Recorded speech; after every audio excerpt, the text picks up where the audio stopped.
Lors de démarches expérimentales, nous devons proposer une expérience pour vérifier nos hypothèses.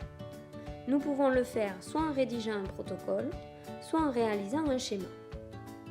Pour réaliser un schéma, il nous faut un crayon à papier, une gomme, une règle et éventuellement un stylo si on veut écrire le titre au stylo. Prenons un exemple d'expérience. La pesée d'un objet se résume par deux étapes principales. La première étape consiste à la mise en route de la balance et la deuxième étape, celle où on réalise la pesée. Réalisons le schéma de cette expérience. On va tout d'abord écrire le titre, puis on représente la première étape que l'on appelle avant et la deuxième étape que l'on appelle après. Le passage d'une étape à une autre se représente à l'aide d'une flèche. Les légendes sont bien alignées sur le côté et les traits sont horizontaux.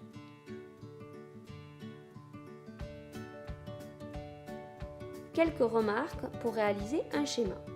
Les objets sont représentés en coupe et de profil le plus simplement possible.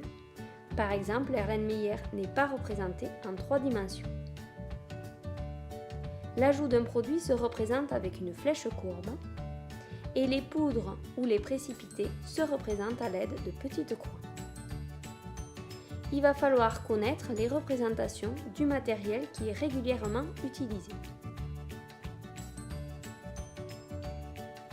Donc si on résume, pour réaliser un schéma, il faut utiliser une règle et un crayon à papier, représenter le matériel en coupe et de profil, la légende est alignée sur le même côté, les traits sont horizontaux, le schéma comporte un titre et on peut représenter plusieurs étapes si cela est nécessaire.